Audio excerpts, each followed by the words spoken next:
Yo, what's happening, everybody? I guess my mic was muted. Welcome back to the Main Character Podcast, level 22, made possible by the Cult of Con. That's you guys. Thank you for being here. I know there's like a little delay between what I'm saying and then what you guys see, so all the chats are just now coming in. Oh, we can't hear you. We can't hear you. I'm sorry. Amateur hour. It's been a long day, guys. We'll just roll right back. What's up, chat? How we doing? I'll say hi to everybody. What's up, Jesse? What's up, Dojo? How we doing? Doctor Who in the house. That's what I said last time. What is up, Cat Lady? ×2. Cage Fighter, how you doing? We got a lot of folks in the house tonight, guys. Busy chat. What's happening, Red Storm? Welcome in. Stephen Morris, welcome, my friend. Good to have you here. Oh, great, it's Amy. I think we're all good on sound, right? Good. Thank you guys for being patient with me. It's been one crazy day today. I'll just go ahead and let the music go now. That was Strangers. I mean, at least you guys got to enjoy a good portion of the song. It wasn't just all dead silence at the opening of the show. Some people only listen to this in like an audio form, so that would be really awkward for just like 30 seconds of silence. But I guess I can also fix that in like post or whatever. But how are we doing tonight, everybody? I hope everybody is doing well. Obviously, the subject of tonight's show is drones and Doomsday, and I wanted to talk a little bit about this because my brother and I had a really awesome kind of heart-to-heart discussion about where we think we're at in the world yesterday, and it was really awesome, really fruitful. I really enjoyed it, and I feel like I want to just share some of that with you guys this evening. But before we do any of that, I want to touch base on just a couple of things. One of the things is, and I'll just go over here and show you, we did launch, for those of you guys who have not heard or seen the announcement, or if you're new to the channel and you're just now getting in, welcome. We have a new merchandise store, which is aptly named the Cock Store, COC, Cult of Con. And I made the announcement on YouTube, and for whatever reason, I have the post right here, just so you guys who are watching it on YouTube can see, it shortens the link, and then it wouldn't work. Like, I can try it. It'll probably work now because I'm recording it, but I would click it and it wouldn't open the store. Of course, it just did now. That's just always how it works, right? Your car is broken and then you drive it into the mechanic and to get it looked at, and then it works perfectly when they look at it. Typical. Anyway, so we do have the Cult of Con merchandise store is now up. If any of you guys are interested, I'll go ahead and drop it here in the chat for you guys if you want to take a look. Just a few early designs right now. I'm working on some actual like unique one-of-a-kind shirts that will probably do limited runs in the future. A couple designs I've been working on and planning. So that's something to check out. But right now we have some like lifetime designs that'll be there. Basically just the logo, and then we have hats and stuff. As you guys know, I do have the original Cult of Con hat, which I got it was a sample that I had made. This is not the hat that's for sale on the marketplace. I just want to let you guys know. The Teespring marketplace has an embroidered logo, which I actually ordered one for myself as well because it's cool, it's different, and it's just the words, the Cult of Khan, right? It doesn't have the griffin or anything on it. We might do a hat with the full logo on it. It seems hard to get like a round logo to print, so maybe we'll do one that has some combo of the logo. We'll figure it out. We'll look into something like that, but if you guys want, feel free to pop in on that link and check out the new merchandise that is now available. And just a way to support the channel where you actually get something back. Aside from that, we also have patreon.com/thecultofkhan. If you want to become a financial contributor or just hang out, all the content there right now is free until I start crapping my pants from bad food on the other show, Guys Gotta Eat, which we do on Monday night. So I want to take a second to address something that I heard the other day that is aside, since we're getting on the right track here, or I guess we're off to a terrible start since I spent 30 seconds rambling with the mic muted, but that's all right. Bygones are bygones here. Whoops, wrong button. Anyway, so with all that being said, I saw something happen. It wasn't what happened. It was what someone said about what happened. So as you guys know, a couple weeks ago, this assassin takes out the executive at the United Healthcare, and you guys know it.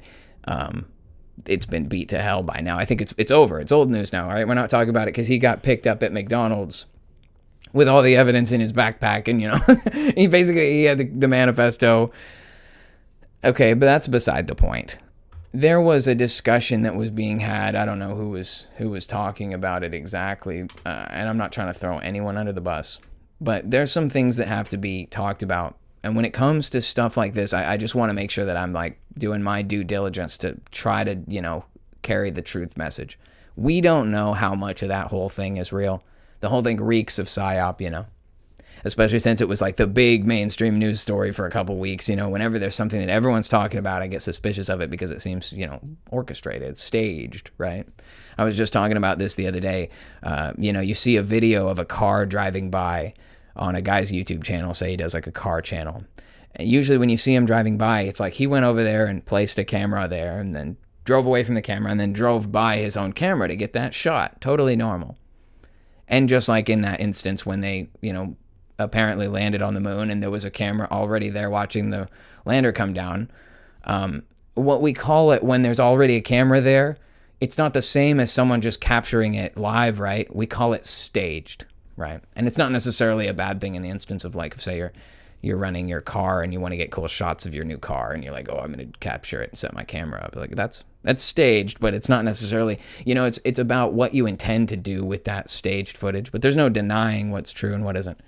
And in the case of this thing, I think it could be argued that the situation regarding this healthcare thing, it would be considered staged because, right, he was waiting for the executive. He had everything planned out. It was orchestrated, regardless of whether it's a conspiracy or not, which it technically is because he conspired to kill that guy. So he sorted out a method to his murder. But this is all beside the point. I really just wanted to take this as an opportunity to do our due diligence in research because when a case like this happens, people tend to get carried away with, like, I guess you could say hearsay. And details are often really important in these stories. So I did a little bit of research because I'm a bit of a gun guy. I'm no expert by any means. But, I heard people talking about the weapon that was used by the assassin. And a lot of people say, okay, it's a single shot, like a bolt action pistol, like basically what they would call a well rod pistol, which I will pull up a well rod pistol for you guys to see it. It's like an integrally suppressed pistol from the like mid 19th century. It's even older than that technically. This is kind of basically what it looks like. And the way it works is it has this assembly that allows you to fire one shot at a time, right? You pull it back, you turn it, that grabs a round. You push the round in, you turn it, that locks the bolt, and you can fire. Okay.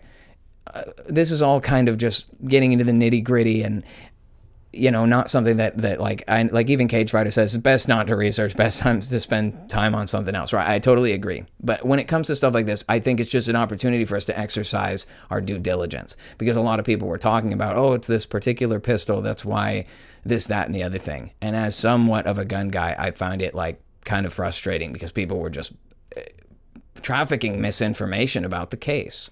And it doesn't matter if the whole thing is fake or not. If you're going to be a researcher, you have to make sure that you do your due diligence. And so in a case like this, I looked into this well rod because that's what everyone was saying that it is. And of course, this is one of the like starter pistols in Insurgency and other games. So it's like, it makes sense that people know that it exists. It's like in Battlefield, but this is not a gun that you're going to see in circulation in the current, you know, in the circumstance that we're looking at here. So essentially what happened is he has an auto-loading pistol. It's some sort of a, probably a printed frame pistol, resin, plastic, polymer pistol, something like a Glock or something along those lines. And what he has is he has a suppressor attached to the end of it. And whenever you take a pistol of a certain size and you attach a suppressor, especially a big can one like it has, you're adding weight to the slide. And the additional weight added on the slide will affect the weapon's ability to capture the recoil energy and cycle that action on its own. So when we see the guy firing and grabbing the action and firing, and like he's working the action to try to like get more rounds in the chamber, he's having malfunctions with the gun because he's not a professional.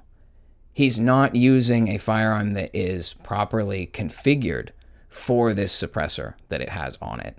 You have to incorporate some kind of a gas block or a lighter recoil spring. You have to make modifications for a pistol to be able to function properly, especially if you're using standard 115 grain 9mm FMJ ammunition, which is what they said was recovered at the scene. You generally will need to use a heavier, like 147 grain bullet. You'll need to, like I say, use a lighter recoil spring. You'll have to make modifications to the gas block if it's a gas operated. So what you end up with are like pieces of misinformation that are detrimental to the case study, because when we see that cases, purportedly cases, are recovered from the scene that say things like defend, defy, depose, and there's a narrative there, how do you have these cases that have, some are spent and some are unspent? And when you have a well rod pistol, you can't eject a spent case and an unspent case in the same action. It's not going to work. You would have to intentionally rack the slide, pull up another one, dump it out, and do it again. And to the point where it's like more than what was illustrated in the video. What appears in the video is that he's firing, and what's happening is the rounds are not finishing the action, and that is causing the next round to get hung up in the chamber. So he's having to clear the blockage in the chamber, and when he's doing that, another clean unspent round is getting ejected, because it's very common for that as you're pulling that slide for it to happen. So I just wanted to go over this and say this, and the reason why I say all this is because this is a channel called Forgotten Weapons. Is a guy called Ian McCollum, and he's hands down the world's leading expert on obscure and strange firearms. And this was presented, this small argument from him at the time, and people were shooting it down because they didn't want to believe. They had their own opinion, right? People had their own biases, and they were trying to prove what they believed it was rather than just trying to get to the truth of the situation. And in cases like this, we can only do our very best. Someone like Ian has spent, the last over 10 years working, I'd say 20 years probably, working closely with obscure and rare firearms from all over the world. That's what his channel is all about. So when he makes a statement saying that he doesn't believe that it's a well rod, and he explains how the cycle of the action's a little bit different, I'm just leaving it here so you guys can read it if you'd like. I guess I'll read it along for the listeners. Ian says, judging from comments I'm starting to see on videos, some people are looking at the video of the Brian Thompson killing and thinking the weapon was a well rod or a VP9. It is not. The surveillance camera video clearly shows a normal semi-auto pistol that is malfunctioning repeatedly. Having shot several well rods and VP9s, the motions to cycle them are pretty clearly different from the basic grab and rack shown on the video, which does fit perfectly with bad suppressor setup causing failures to cycle. Edit. Also, you can see smoke coming out of the breech after each shot. That only happens when the slide opens, clearly making it impossible for this to have been a well rod or a VP9.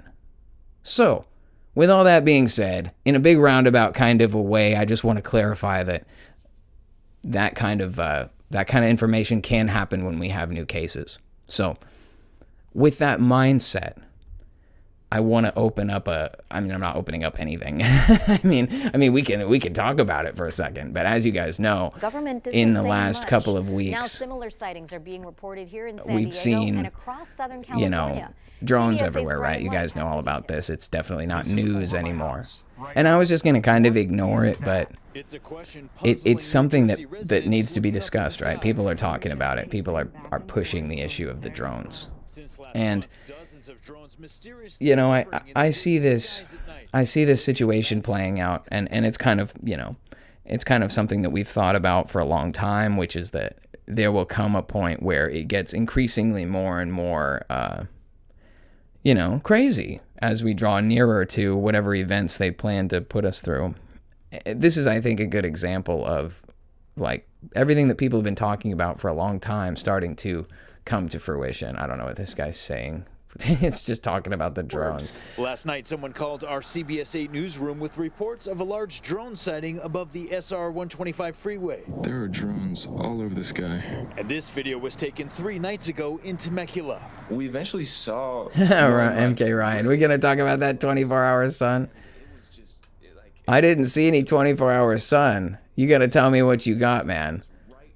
Because here's the thing, I know that there's some talk about like what do we want to call it, like ice wall and stuff. I've been like itching to talk about that, but it's something that we kind of need some data, right? We need some information to put together before I dive into that one, because I'm a disbeliever of the ice wall. I will say that I'm a what do you want to call it, I'm against the ice wall, and I'm an ice wall denier. That's what I was gonna say. Holy moly, there's a lot of you folks in here in chat. What's up, everybody? How we doing? If you're just now getting in, welcome to episode or level 22 of the Main Character Podcast, made possible by the Cult of Con. I am Con Man, and thank you for being here. You guys, it's so weird. I was listening to Sunday service today at work because I was just decided to take it from the top, and it's like, man, that's a really cool show. I'm not trying to talk myself up here. It's amazing to see how different it is when you listen to one of the recent ones versus one of the old ones, to see how like it's gotten so much more natural to me. It's so funny. I saw somebody bringing up that they like Sunday service, so thank you. I'm glad you enjoy it. Yeah, MK Ryan says that we got a 24-hour sun, Antarctica psyop. Witsit says he saw the 24-hour sun down there. It's funny. The 24-hour sun, yeah, we could talk about that. I'll put this on pause for a second. Let's just go over here and we'll just leave it on this for now. So, 24-hour sun. I mean, I've never seen any proof that that's real other than from the same people that tell us everything we should think, right? And so I can't say I have any. The problem with 24-hour sun is that you would have to be in a place where the sun was like, you know how they say in the winter here, the sun is in the southern hemisphere, right? It's south of the equator most of the time. And so it's just, to me, it seems like it's not impossible for there to be a 24-hour day of sun if you were like in the north, the far north, and it was like the summer of the northern hemisphere, right? Wouldn't you be in a situation where that rotation could potentially be close enough to you that you're under the influence of the light the whole time? But the real issue, I think, with 24-hour sun is the fact that it kind of disproves the ball Earth, doesn't it? Because how can you have an area that receives the sun's rays 24 hours for a full 24-hour cycle? Everywhere else gets a day and a night on the Earth, right? It seems like that's not possible. I'm not a physicist, but I don't know how you could have light hitting in one spot the whole time and not the other spots the whole time. But they still get a day, right? Like, so if there's a day of the year or a week of the year where in Alaska or in Antarctica or wherever that it's supposed to be 24 hours of sun, I guess it wouldn't be Antarctica. That would be the Arctic, right? But in Antarctica, I don't know how you could have a 24-hour sun in Antarctica. I mean, isn't there supposed to be some sort of an issue where that's like the bottom of the Earth and the sun like never shines there, and that's why it's so cold?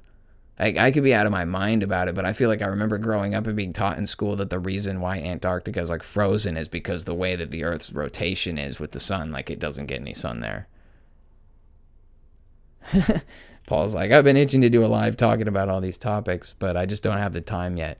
Yeah, it seems like you would want to have a lot of data and a lot of videos and a lot of stuff to bring up so that you could point to evidence. Because, like, yeah, I do want to talk about the ice wall and everything too, because there's a lot of stuff about it that I don't like. Just, it smells funny to me, right? Like, we always see these pictures of it, like 200-foot sheet of ice, and it's like, oh, well, you know, Antarctica, there's a thing. And in the secular worldview, the globe Earth, it's just an island with a high shelf. Like, you can go down there and you can scale it or whatever, go onto the island, but it's not like a wall. You're not trapped inside it. But as soon as we enter into this kind of biblical cosmology, we have a pie, you know, the sort of the flat Earth or whatever you want to call it. And that cosmology makes it difficult for there to be a high shelf ice block continent type thing where that is, because that would create, like, as you know, like a barrier around the area that we live. And that could be possible, you know. It's so tough with stuff like this because you can't really get a clear picture of any of this, because this is so far beyond what we're allowed to be talking about. You know what I mean? Like, initially you're supposed to believe in space and everything. So if you decide you don't believe in space and you start looking at other cosmologies and such, we don't have that, you know, $600 billion of budget to, you know, create the kind of documentary footage or the narrative that we want to make about what the world really looks like. It'd be difficult to capture the kinds of images that you'd want to capture and to create this sort of, I don't know, to illustrate the image properly. I think it would be difficult. But the whole idea that there's an ice wall trapping everybody in here, it seems like that would just be exactly what the enemy wants. You know, the idea that you are physically trapped, not just because the military will destroy you with warships if you try to leave, and then all these countries all agree that you're not allowed to go there because of some resource gathering agreements or whatever. But yeah, I mean, if you think about it, the whole narrative teaches, even in the new cosmology, that unfortunately there's only one little local sun here, and it only goes around this local area, and then outside of that is like a darkness and you can't go there. And I'm not saying that I totally agree or disagree with that. It's just, it's hard to imagine.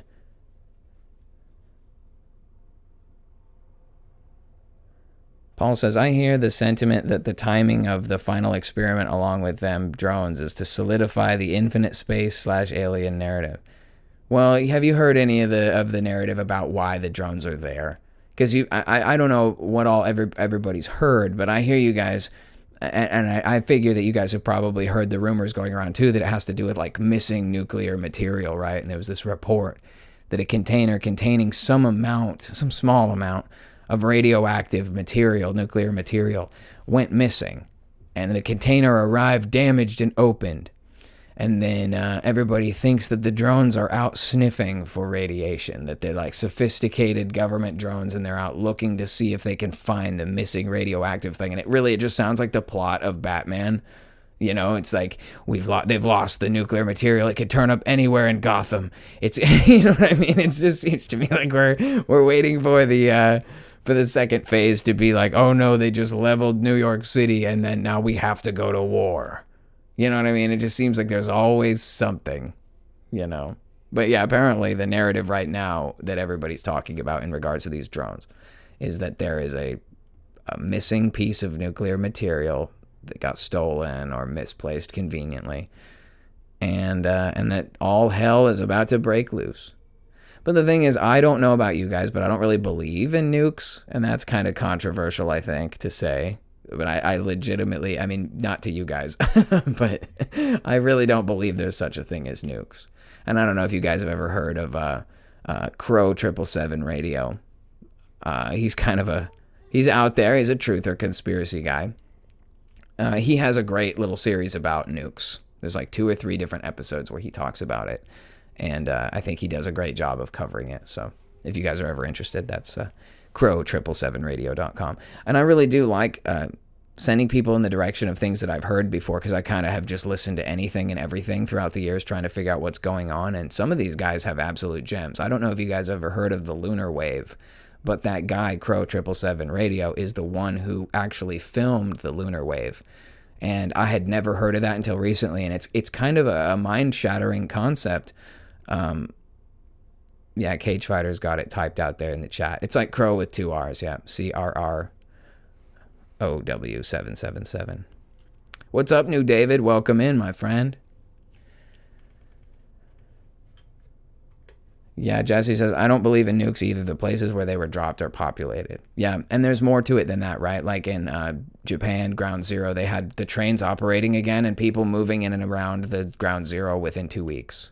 So we're talking about, like, if there was really such a thing as like this nuclear fallout and stuff that they threaten everybody with, it would be like all of those people would have been dead.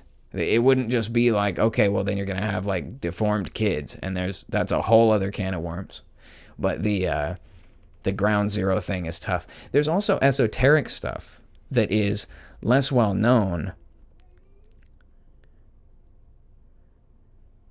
MK Ryan says, motion to change New David's name to Late David. The irony of that coming from me isn't lost on me. Yeah, I know that is kind of funny since you're always late, right? The problem is if we call him Late David, then people are going to think he's the Late David, which is David who's no longer with us. So yeah, we have to call him New David, because if we call him Late David, then we're referring to the David who passed away in considerable pain. That's the only reason you'd leave this community, is because you were like, oh, I died.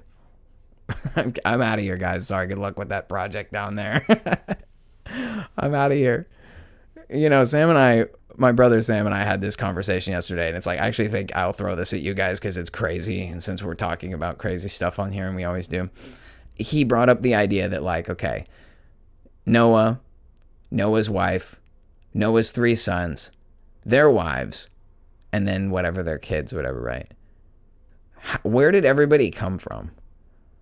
You know? Like, I got stumped on this because I am a believer of the Lord and the Bible and the gospel and everything. But where did everybody come from? I know I'm rapidly changing the subject. You guys have a hard time. If you guys have a hard time following me, it's just what it is. It's ADD brain. But just some food for thought, right? Like, if there was, how did everybody get repopulated from like 5 people? Or, you know, I'm sure somebody has the video. That's the reason why I'm throwing it out there, because I figure one of you guys will be like, oh, what's his name's channel has a great breakdown on this and shows how all the, you know, I'm hoping for that, because that's usually what happens when I submit a what if to this group. But I don't want to get lost on the subject of these drones, okay, because I do want to talk about it, and Paul makes a great point, that we are being brought towards the inevitable, which is this infinite space, aliens among us, aliens out there. And I think that what that does is that the drone thing is only just setting the tone, because I think what we're going to find out is that they will say, okay, there are potential threats of stuff like missing nuclear material or terrorists with dirty bombs or whatever it is. Just like, you know, people have not gotten that much smarter, unfortunately. Many people have woken up, but the general public are not any less oblivious to the fact that when they say something like weapons of mass destruction, people react. Paul said he got a hat. Right on, my dude. Welcome to the club. Or the cult in this case. You know, I was talking to my mom about this the other day, and it's kind of like maybe I'm just like the oblivious guy. Like, I don't know what's going on, but I was thinking about the channel. You know, we started the channel here, and it was like I was just playing off the joke of being like a cult leader, because I knew I was going to talk about weird stuff, and I thought the only people that are going to like this are weirdos, and then anybody who finds out is going to be like, these guys are in a cult. So I was kind of playing off of that. Like, what's the cult of Khan? Like, I'm the cult leader. But then I realized that over time, it's more like the culture of Khan, right? Like, the different shows that I do on this channel are all kind of just examples of like what I do with my regular life, between like eating food, working out, main character, and Sunday service. Like, that's kind of like that's the whole encompassing culture of Khan, you know? And I come up with weird things like Nucleus, which is like I don't know, he's like my imaginary gym buddy, or like he's like the poster on the wall in my mind of like the apex ripped guy that I'm like I gotta catch up. He's looking at me, you know? And I come up with weird stuff, so I guess that's what this is. This is the culture of Khan. I'm glad you guys are here to join me for it. But again, trying to get back to the drone thing. So let's take an example here. Do you guys remember the first time you ever saw a drone flying around? Yo, what's up, Charlie Nuclear? Welcome in. It's funny that we get a guy who's all about nuclear stuff right when we're like, I don't believe in nukes. Nukes are just a myth. And then the guy comes in. Cult leaders make more money, but members have more fun. Yeah, the problem with being the cult leader is that everybody's like trying to destroy you. And plus you have to be a victim narcissist. You have to believe that you're entitled to leadership. Whereas if you're just, in the group, you can blend in. It's you put on a hood, meld into the group. Well, here's a good example, right? So you guys know how that whole Jim Jones cult went. They were waiting for the spaceship to get there and like kill themselves. Maybe that was someone else. There's a couple different cults where they all killed themselves, so I think I get them all confused. And like maybe I could do an episode about them. But they believe in something that the rest of the world thinks is abjectly insane. And I've been having some interactions lately. Maybe I've just gotten too insulated in our community here. But I've had some interactions lately where I tried to explain to people what we think about the world, and people think I am absolutely nuts. And it's like, oh, I forgot that normal people think this is crazy. Because it all makes so much sense to me. I'm in too deep. So Wendy's like, that was Heaven's Gate. It was, right? They were waiting for the mothership, right? And that they were going to basically leave the earth and return, leave the earth and enter back into the mothership, right? That was their main goal. Yeah, Jim Jones is Kool-Aid in Jonestown. I actually just heard somebody talking about that case the other day. And he talked about how the person discussing it said that they didn't just Kool-Aid everybody. Some people didn't want to drink the Kool-Aid, so they shot them to mercy them. Like, what? So some people were shot. Like, it was like, I guess, like mercy killing. Yeah, Wendy's like, I know my cults. Right on. So today was kind of crazy. I mean, I randomly, I know I'm kind of breaking from the main track here, but just hear me out because, you guys know what I do. Today I had to paint at my work today, so I wore some like coveralls down there. And I was down there, painting and taping things off and moving around drop cloths and hauling around paint. And it was a pretty good day today. I actually still have some paint on my arm from doing that.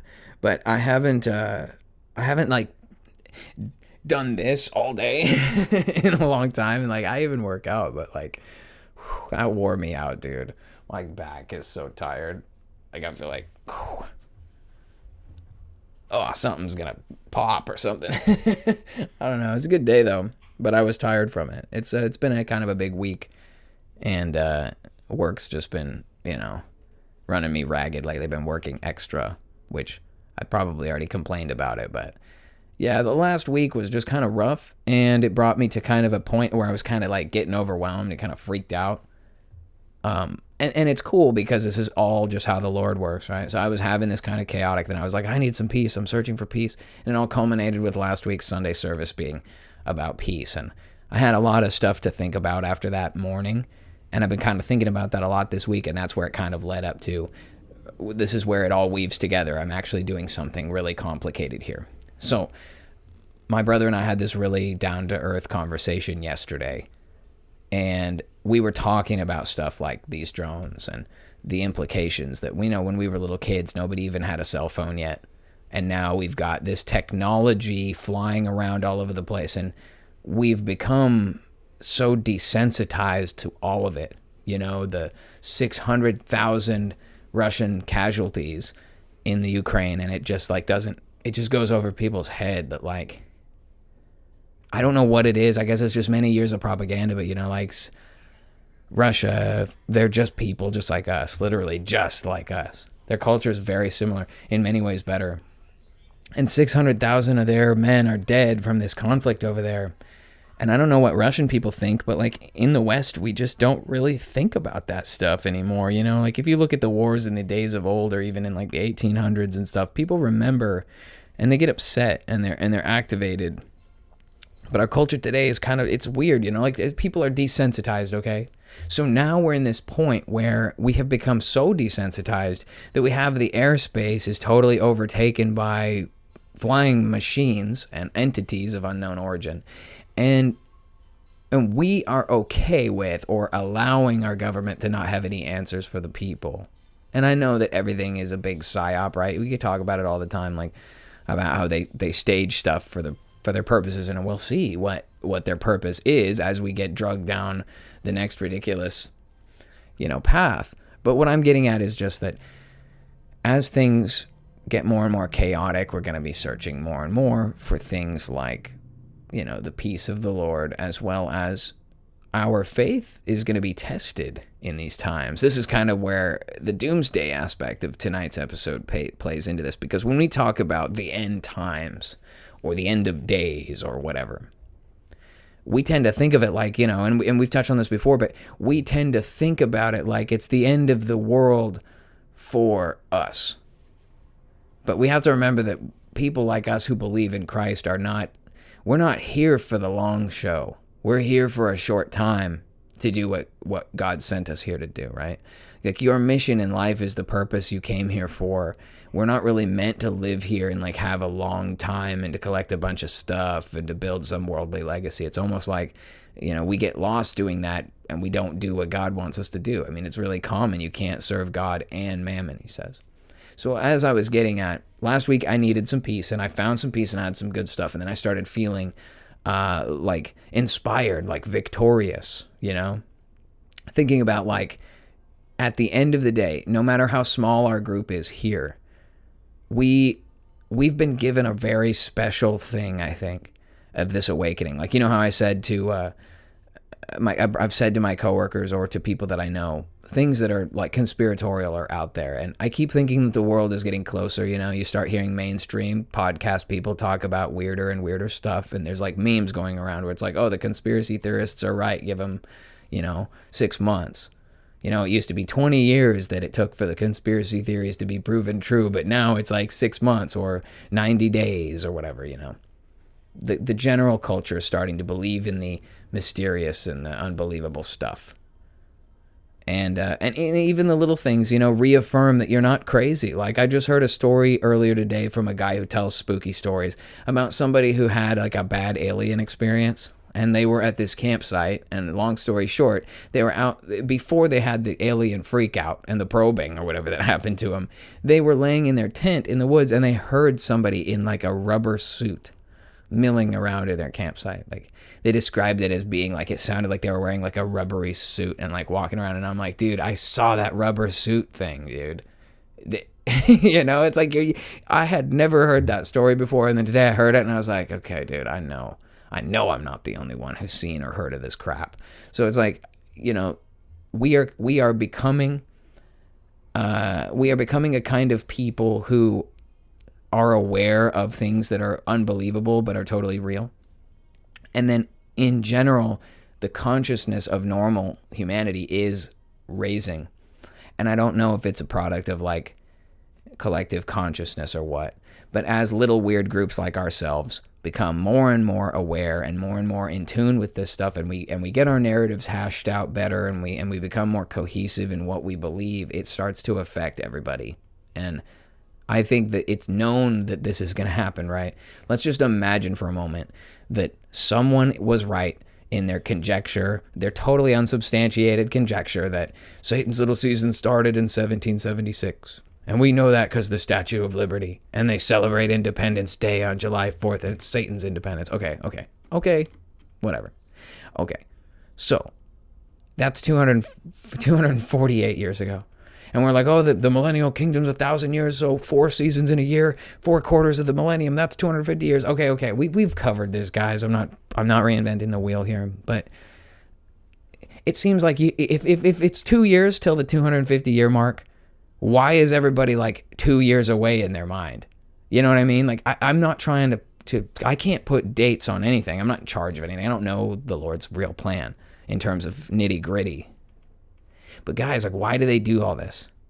Why did they give us all cell phones in the 90s, and then they gave us gay marriage in like 2008, and then in 2020 everybody woke up, and the Q thing, and Trump 2016, and like this all happened in like 10 years.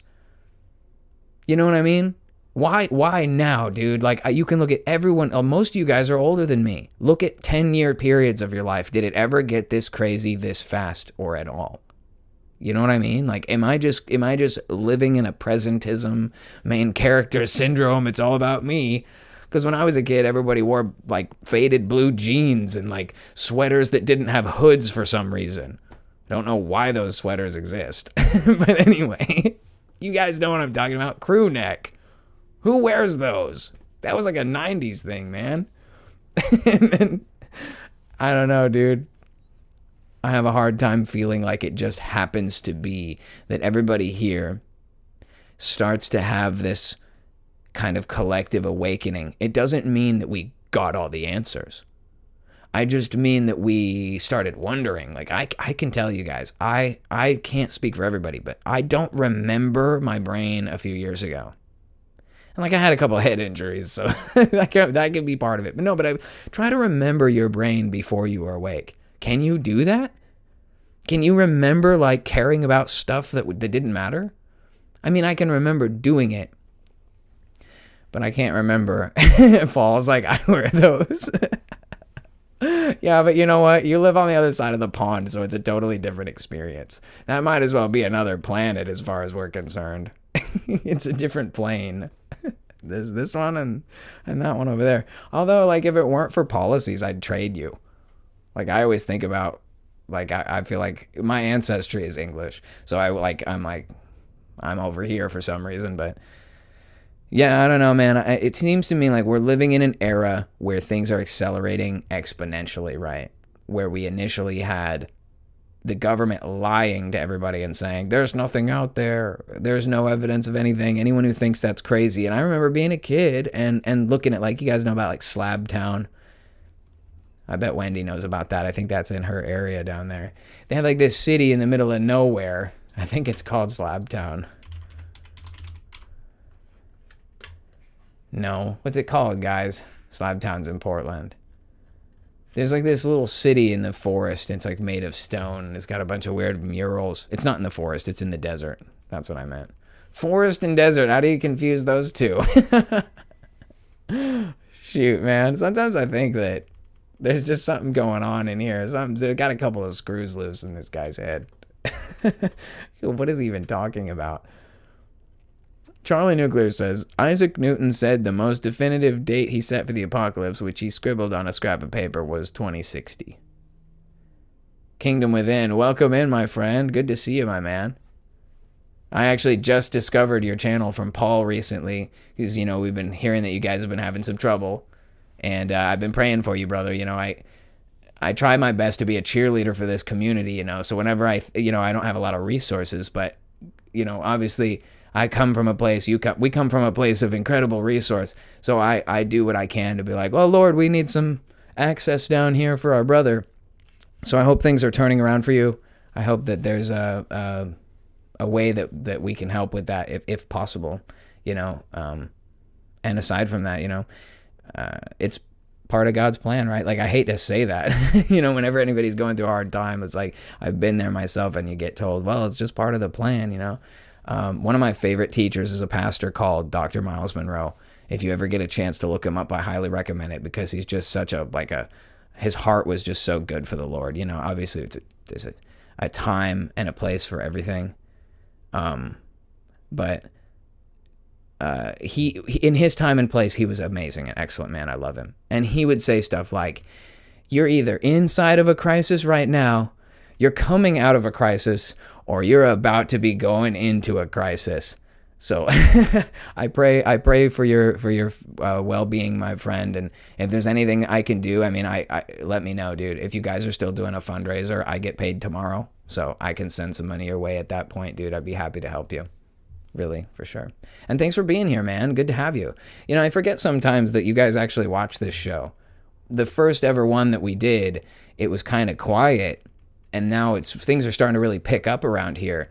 And it's been cool. It's kind of like going to a new school and you start making friends, and then you're like, oh, yo, what's up, everybody? You start seeing everybody, you know, in the hallway and stuff. You start recognizing everybody's faces, and it's a cool thing, man.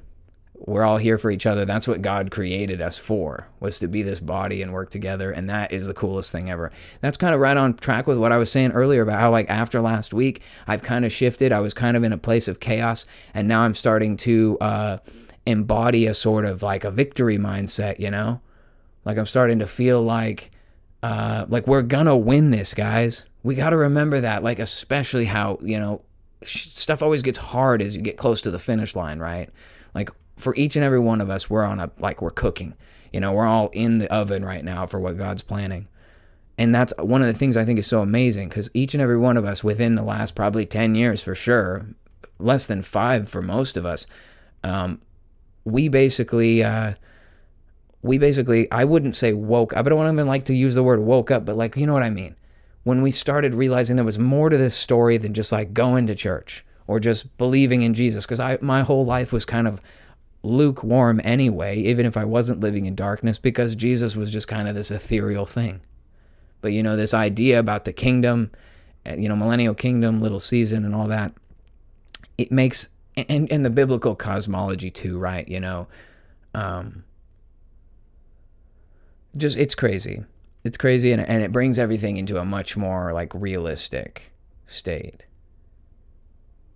Paul said, I saw some of the drones are wheels within wheels, Tala. That video looked trippy. I didn't actually see that video, but I heard about it. You know, let's think about it like this, right? Just spitballing with me, guys.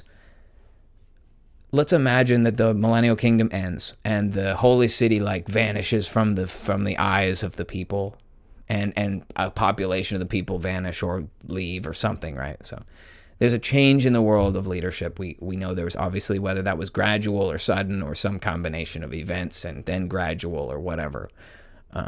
At some point, the world became kind of the way it is today, and people eventually forgot that whole kingdom, but that kingdom is real, and so at some point it's going to show up. We know that.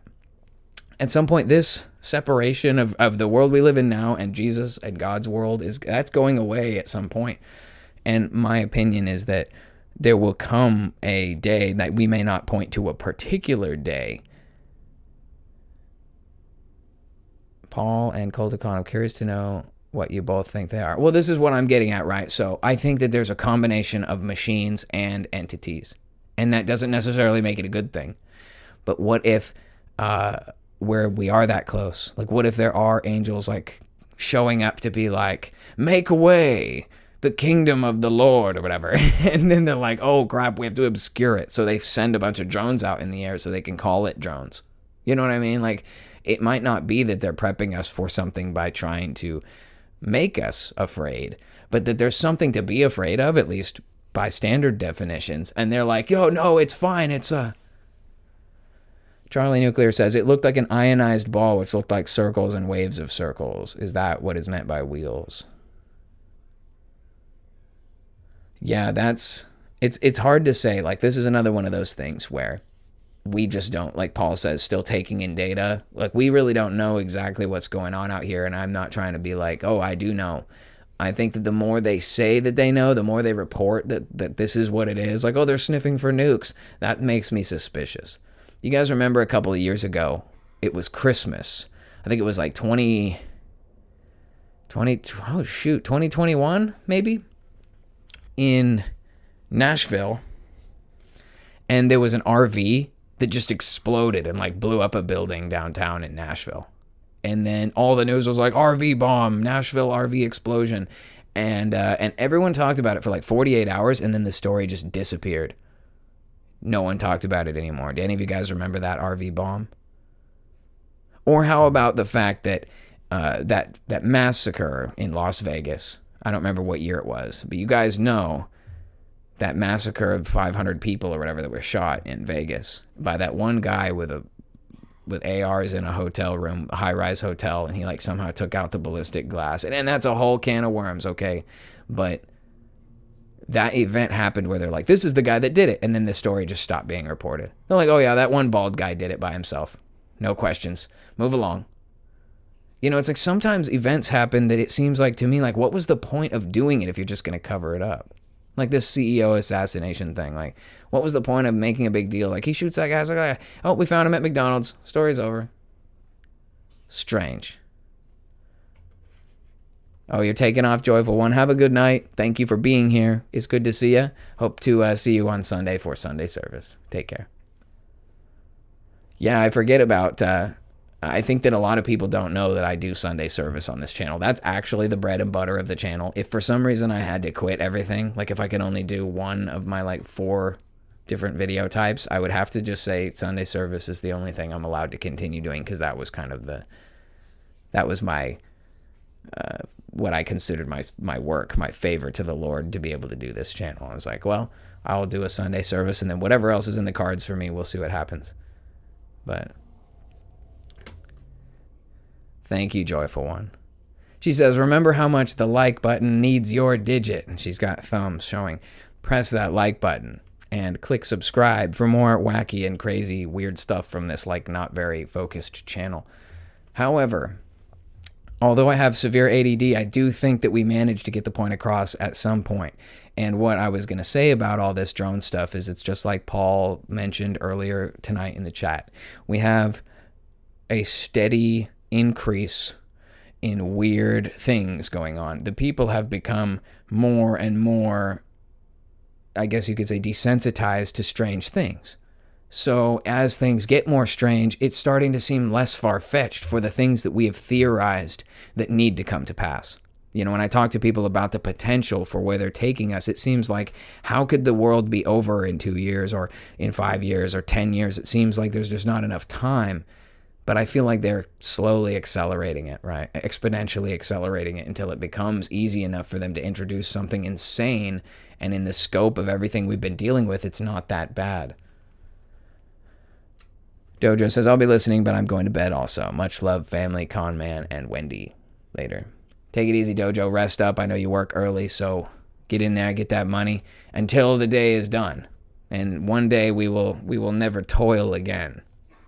But until then, this is the mission, right? We got to sustain the coil. Good luck with that, my friend. God bless you. Rebecca W. Thankful for this community. Good to see you, Rebecca. I don't know if I've seen you here before, but thank you for being here tonight for the level 22 of the main character podcast. And Jeffrey, I don't even know if I said hi to you. I think I might have said hi to you, but I might have been muted. I can't remember if you were here when I was muted for the first like 30 seconds of the show. TL, can we talk about the Pope opening those portals on Christmas Day?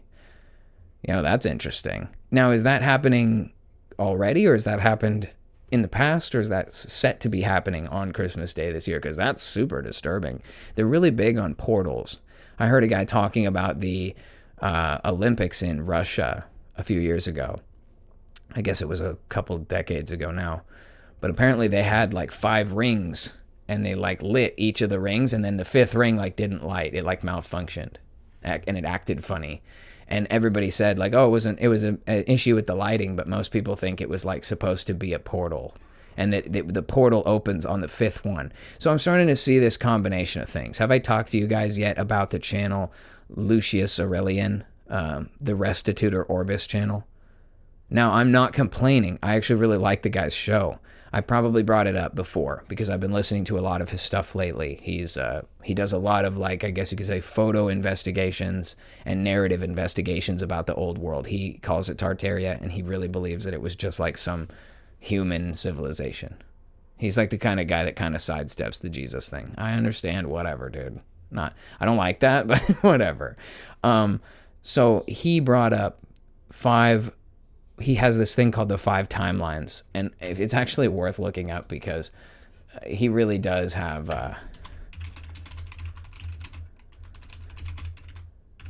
Let's see if it'll come up.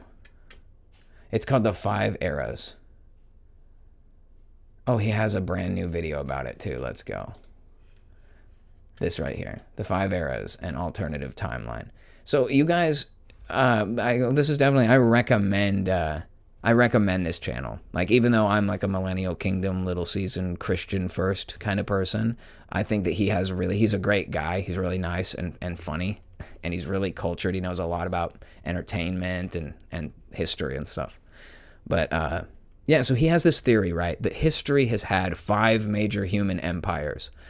And I get frustrated at times because it's like, I've said this before, he's basically like sidestepping the biblical narrative of the 5 manifestations of Babylon from the King's Dream. You have like the head of gold, the arms of silver, the belly of bronze, the legs of iron, and the feet of iron and clay. And basically that is like a vision from God of humanity and its rebellion manifests through this Babylon empire. And it takes many forms throughout the years of where humanity is basically ignoring God and setting its own kingdom and hierarchy up on the earth. And it's always a disaster. It ends in disaster. And we've had these major empires that have risen and fallen throughout history. It's pretty traceable. And then from the perspective of lost history, erased history, such like that, Lucius here talks about basically he identifies these 5 eras. As you can see from his imagery, he kind of has this idea, right? You have basically like ancient, like Mesopotamia, Babylon, Egypt, Star Fort, Paradise World. Then there's like Gilded Age, and then it foments with this final ugly brutalism empire. Anyway, I don't think he's drawing the parallels between that and the King's Dream. I just think it's funny that it always ends in 5 portals, and in the 5th portal, that's when we have our malfunction. That's the opening of the portal. And, that portal stuff ties into one of my other crazy spiels about how I think that the Mandela effect has something to do with Project Looking Glass. And I want to talk to you guys about that in like a full diatribe at some point, but I don't want to talk about that right now. That's like a talk for another time. But with that being said, definitely a channel worth looking into, guys, if you want. Lucius Aurelian here. It's funny because his whole channel is based on this guy who really does exist called Lucius Aurelian. And Lucius Aurelian is supposed to be the they call him he's a Roman emperor, right? Aurelian. Reigned from 275 AD to 270 to 275 during the crisis of the 3rd century, right? So this is the kind of stuff that Gunnar Heinzen's talking about. Disasters and stuff taking place. And we know that, obviously, based on the work of Gunnar Heinzen, that many of these events are actually all taking place at the same time. So things taking place in 100, 300, 500, and 900 AD are almost 100% taking place within the same century. So what's going on with the story of Aurelian is that they call him Restitutor Orbis. Man, Wikipedia is annoying. No, I don't want to be reminded. I want you to go away. Anyway, so long story short, they call this guy Restitutor Orbis. There's a story about it. And he's basically the guy who revived Rome. He saved Rome. Brought back the reunification of the empire here. And he's basically a mythical character. Super green. Here, let's see if we can learn anything about Restitutor Orbis. Oh, my goodness, I can't type. Oh, there it is. See, they call him that. And it just takes you away to... It's funny that it just went away with this. Aurelian, Restitutor Orbis, the restorer of the Roman Empire. There's a picture of it when you look it up where it shows him with the crown. Like, see how he's got the spiky crown. And he was known, he's like depicted in artwork as having this like golden helmet where his head is glowing and it has these like, this is a more, they have different variations of it. But to me, it obviously invokes some Statue of Liberty type, light bearer type symbology. And I'm not saying that it's like, I have no conclusive evidence about it at all. I just think it's interesting. He has a very interesting channel. I like that guy's show, so check it out if you want. But my theory is that if we're ignoring the like biblical connections, we're missing out on information, right? This is like what I was talking about with the well rod and the gun and the assassin in the first case that we talked about with the assassin. We make assumptions about the assassin based on he planned everything out, he did everything well, and then he showed up and he gets the assassination, he succeeds. There's many, many cases of people who try to assassinate people, whether it's a hitman or like a friend of someone wants rid of their husband or whatever. Stuff like that happens all the time. I just heard a case from Dr. Grande was talking about it, and he said that there was an assassin who tried to gun down this lady's ex-husband. She wanted rid of him and paid some teenager to attack him, And the guy shot him 7 times and he lived. So people are a little bit more difficult to kill than you would think. And, and that's a good thing, I think, obviously. People are just a little bit more resilient than you would think. And in this case, that assassin shot the guy twice. Once like in the leg, which was kind of a flesh wound and irrelevant. And once in the back, like got him right in a vital area and got him. And so we look at that, the effect of this thing. Paul says, I still want to watch the Old World documentary and then rant about it with you, Connor.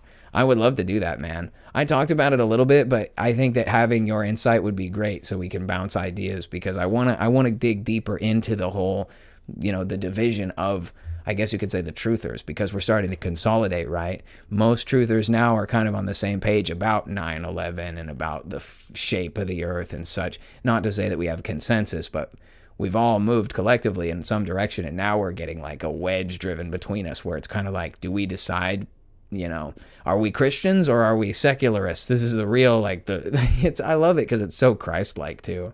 He doesn't let you have have to truth without it having teeth. Like now we have to go to war with the other side, and it's an interesting thing. I would like to talk about it too, in detail, because there were some parts of it that were really cool, really compelling evidence too. That's stuff that I've seen, but maybe not in that kind of presentation. Kim Trell says the moon is flat. Well, the issue with the moon is that I don't think it's a physical object, so it doesn't really have a shape. It's more of like a projection. So it takes on whatever shape it's projected against. So because the inside of the firmament is round, as you look at it, it's got a curve to it. It's dome-shaped.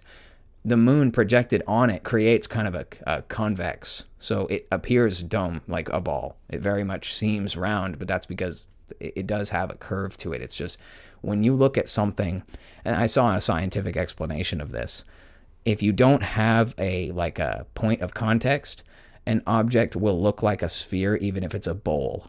You know what I'm saying? So you can be looking at a bowl, and in the right angle, it will look like it's a ball instead of a convex. It will look concave as opposed to convex is what I'm getting at.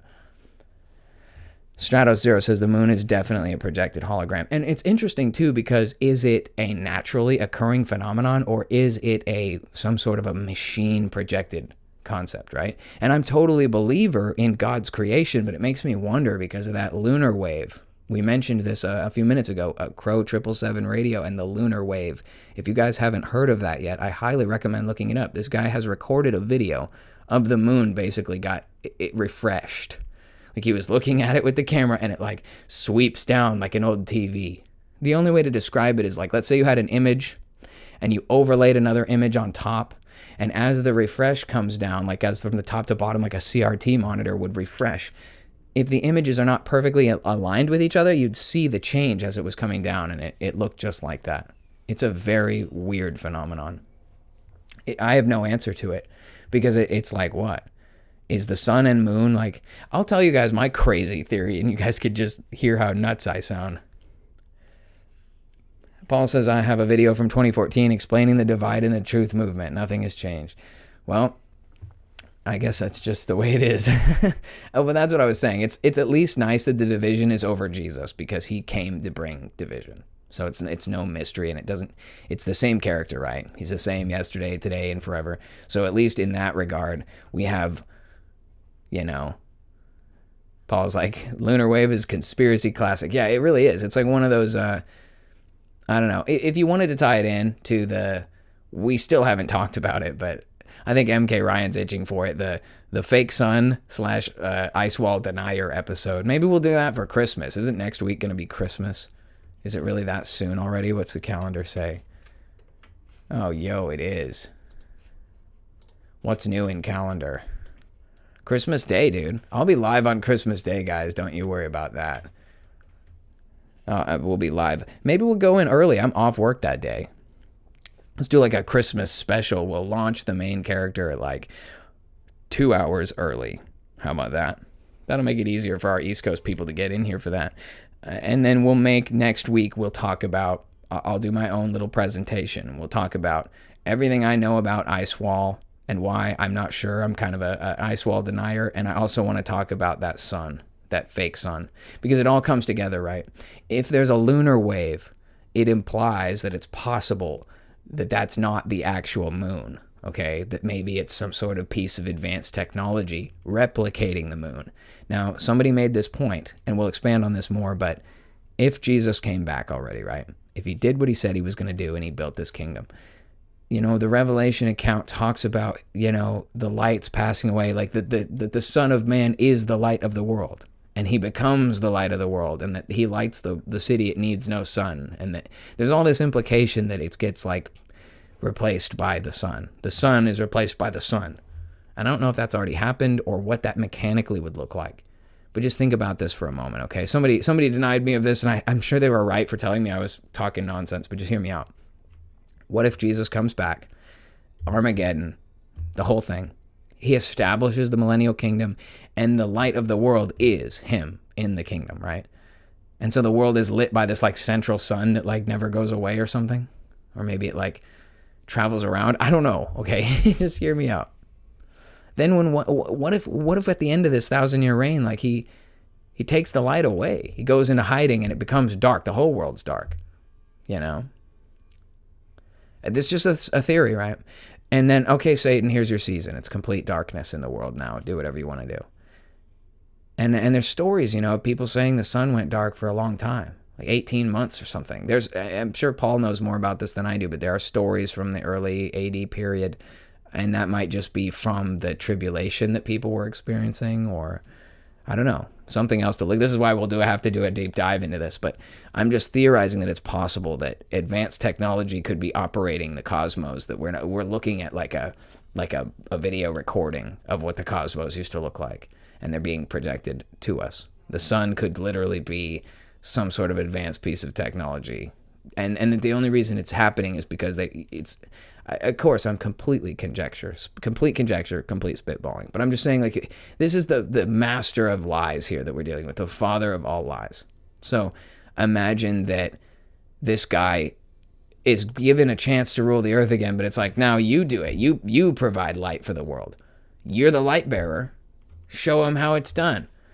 And so Satan's faced with this predicament of no one will survive to live under my kingdom and rulership, / people are not going to believe my narrative unless I can I got to get things into an order, right? It's order out of chaos.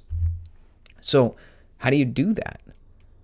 I think it's possible, totally conjecture. Again, guys, don't don't kill me for this, but what if Satan and his followers orchestrated launching an advanced craft, you know, like an airship of some kind that is using a massive projector, like a light beam, and it's flying around on a track, and that's our sun. It's a solar machine, and I've seen plans for this. It's not a secret. And that PSYOP Soup video that it was on the Lost episode, we talked about it for just a moment, that there is potential that the sun is a piece of technology. It didn't always have to be that. It may not have always been that. It may not actually always be a piece of technology. There may be something about the cosmos that has changed. You know, Enoch talks about that the stars and the sun, they go through gates, like portals. They come and go, and that there's something that works and serves as the light. But it may be like a job of a star to be the sun,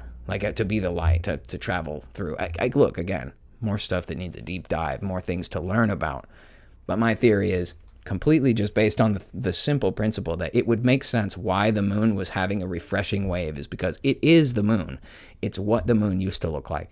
But there just is no moon now, right? Or there is a counterfeit moon. And the same with the sun. You know, people say, oh, the sun's different, the light's different, and everybody gets sunburn, and ancient people never used to have these problems with skin cancer and with all these other things. And yet we have all those problems. And I know there's like chemtrails and GMO food and all these things.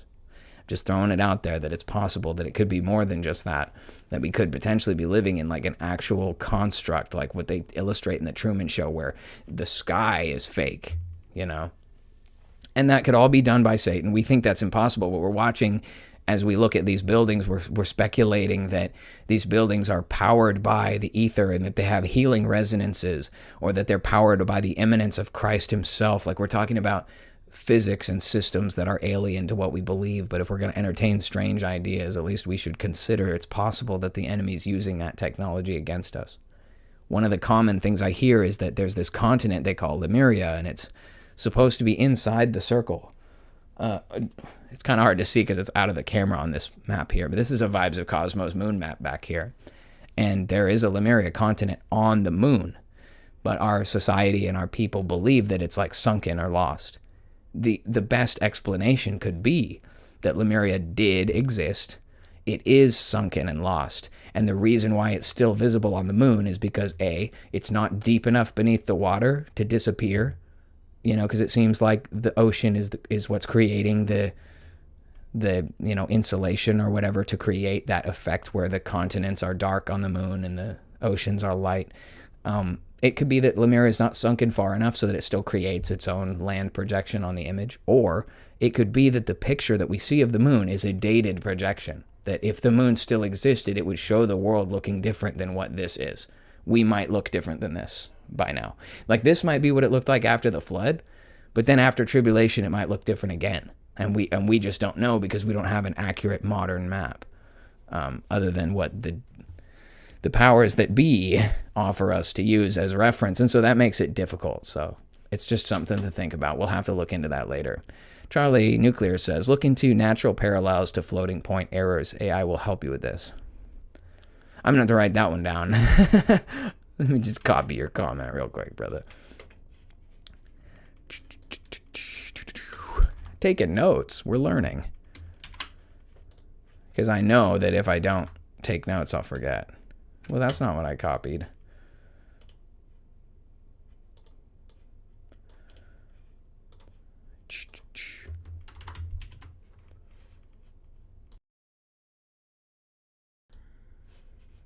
Well, that's really weird. Okay, there we go. Notepad acting super strange. Adrienne says, maybe April for us. TL says, tonight I was losing my mind asking everyone in the house why the moon wasn't in the right spot. Or wasn't in the spot it was the night before at the exact same time. Well, it moves around every night, doesn't it? Like, it would be in a different spot. All I know is that we have to be ready to have everything we believe destroyed, because I remember being a kid and really knowing that the moon was like a block that you could like jump on, and because I knew people that had moon rocks, right? Like everybody has all these stories. Well, you know, my best buddy, he watched the rockets go into space at the launch place in Celebration, Florida, or whatever. He was there.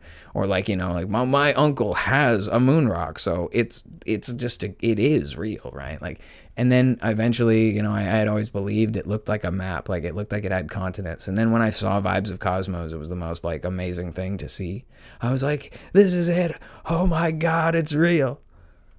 And that kind of revelation that can happen where you really did think one thing and it was totally not that. And it was so much more than that. And I think that's what we're going to realize time and time again about this whole big universal thing. The whole big picture is going to be more and more extreme the more we learn about it.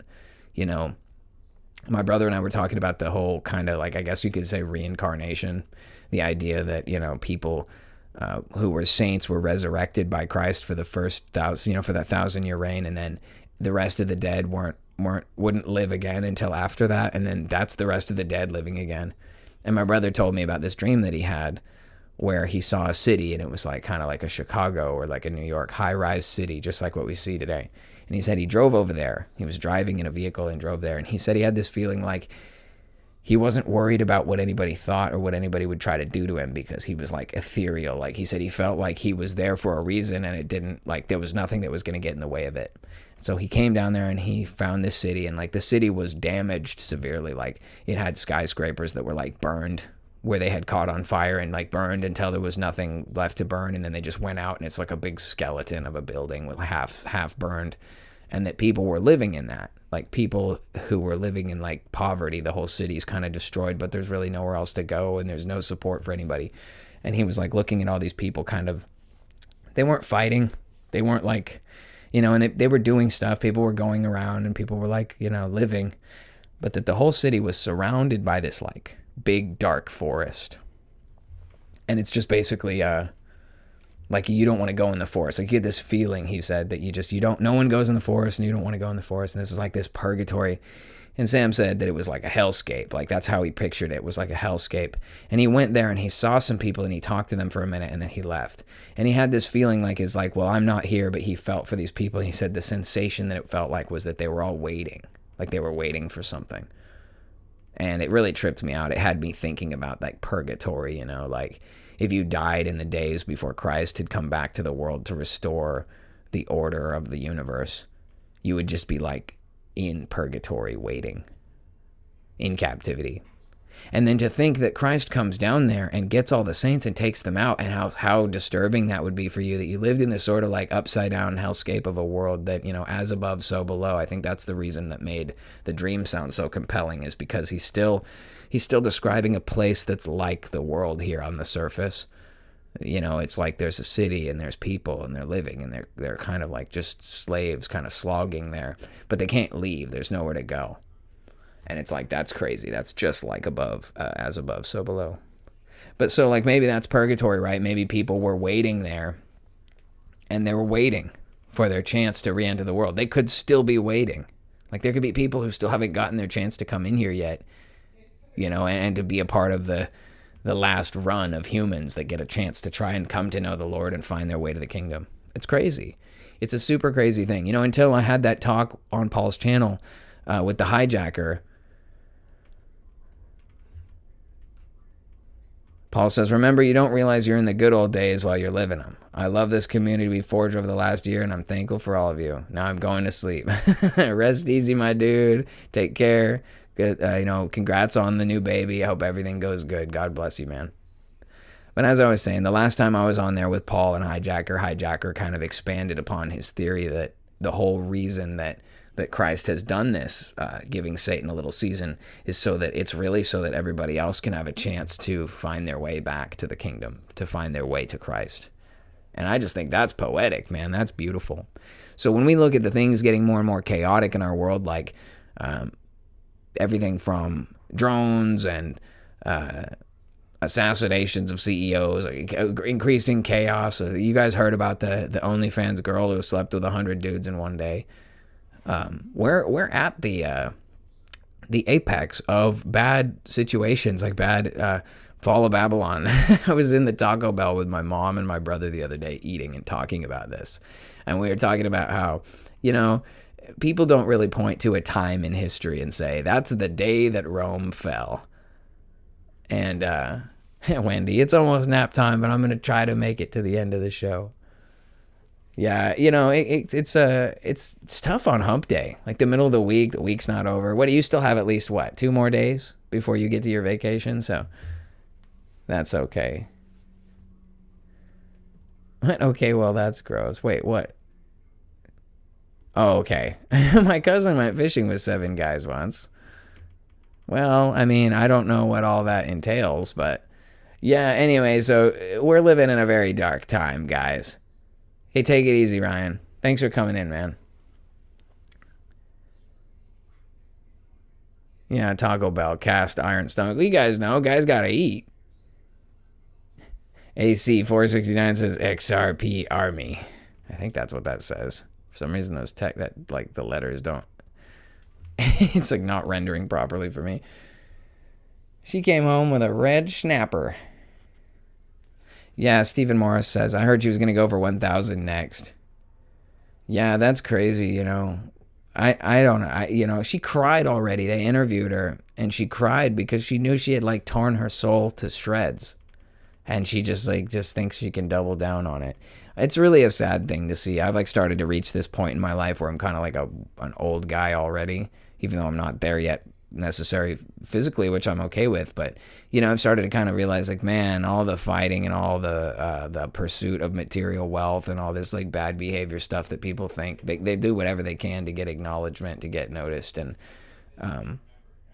it's just crazy that we are willing to put ourselves through so much crap in pursuit of meaning and value in the world when you already have meaning and value built in. You know, people don't really think about this much, but everything that makes a tree is contained in the seed. We've talked about this in Sunday service, that everything that God made you to do in the world is already in you. You're already ready to go. You just don't know it. You just haven't grown it. You haven't fulfilled it. You haven't manifested it yet. And when people go looking for this bad behavior, like to try and become rich or to try to become famous or try to get records or try to be well known, they're trying to find value for themselves without realizing that they already have it. And that's the saddest thing ever, because it costs them. You devalue yourself and you debase yourself. Like, look, even in a few years when everybody realizes that this way of life is miserable and terrible, she's going to still be the girl that did that. You know, think about the massive amount of, here's the example, right? Like, let's say down the road, she's sorry, she's repented, she's changed her way. It's going to be that much harder for her to have a regular, normal relationship with somebody because she willfully did such crazy bad things. And I'm not saying that she doesn't deserve to be forgiven, but I'm just saying, think about what that's asking of someone else. Someone else has to be enough of a person to be able to accept that the old you is dead too. So you start narrowing your options is all I'm saying. Now, it doesn't mean we should try to make exceptions in order to have relationships that work, but it doesn't make sense for us to destroy ourselves. And it's sad that our society endorses it. That's kind of where I say, Stratos, no wonder the West has gone completely off the rails. 1 or 100 makes very little difference. If you marry a non-virgin, you're insane. Well, I mean, you can have your opinions about that. The problem with that whole issue is that it's like saying, well, I mean, if you're friends with people who committed sin in their life, you know what I mean? It's just like, the way it all works is like, if somebody screws around outside of their marriage or sleeps with people outside of marriage, guilty. You know, how is that any better or worse than any other crimes that people are committing? You know what I mean? Sin is sin, right? Oh, MK Ryan, I thought you were saying goodnight, like you were like, peace. You know, you're always so to the point. I just figured you were like, good night, bro. So, no, I mean, stick around if you want, dude. You don't have to, but, you know, the more the merrier, right? Anyway, I think that if we're being real about it, like, it doesn't matter what your vice is, because there is no sin that is uncommon unto man. That's what the scripture says. So whatever you think you did that was bad, other people have done it too. And sin is not always limited to the bad behaviors that we have. Sin is anytime you ever had a stray thought. Anything that becomes, you know, an obstacle between you and the Lord is sin. And our Creator is not tolerant. Not everyone gets in heaven. Hell tolerates all. Everyone is welcome. See, you make some good points, Stratos, but you also have to understand the whole nature of Christ is about forgiveness and mercy and change. And, you know, people are going to be garbage. It's a world of garbage people. Like, it's like, it comes along the lines of where it's like, let he who has never sinned cast the first stone. Remember that Jesus Christ is the one who says that the law is fulfilled. Like, he is the fulfillment of the law. So if you're someone who lives by the law, you're going to be convicted by it, you know. But the law is dead in Christ. So I'm not saying that's sin with reckless abandon, but it's like saying, like, let's say you sleep with somebody or a girl sleeps with somebody before they're married or whatever, and it's like, yeah, bad decision, of course. No one's saying that's the right thing to do. But if you think that you're going to go to hell for marrying somebody who is like no less or more dirty than anybody else, that's nonsense, man. Like, you're not going to be able to like pass that off to anybody. You'll just like die a virgin yourself because everyone else is already screwed up. And so it's like, you're intolerant of people's iniquity. Well, good luck with that. Like, Christ was friends with people who needed him because they were sinful. So it's like, if you're going to be Christ-like, you should be trying to give your energy to people who need you because they're sinful, not avoid people who are sinful because you're trying to be better than them. You see what I mean? It's not saying that you should dirty yourself by living in sin, but like, man, whoever you screwed when you were like 15 or 20 or whatever it is in the world, and then you found the Lord, like, what? Should you be condemned for all the things you did before? What was the point of Christ's sacrifice then? You know? I know where you're coming from, like, socially. Because, you know, if you're a dude and you, like, have never had a girlfriend and you marry a girl who had, like, 50 boyfriends and screwed everybody, you're not equally yoked socially. But that's also something that the Lord can work on. It's just, what happens is, if we start applying our individual case experience to all humans, then we have problems. Because everybody's different. It's a case-by-case story.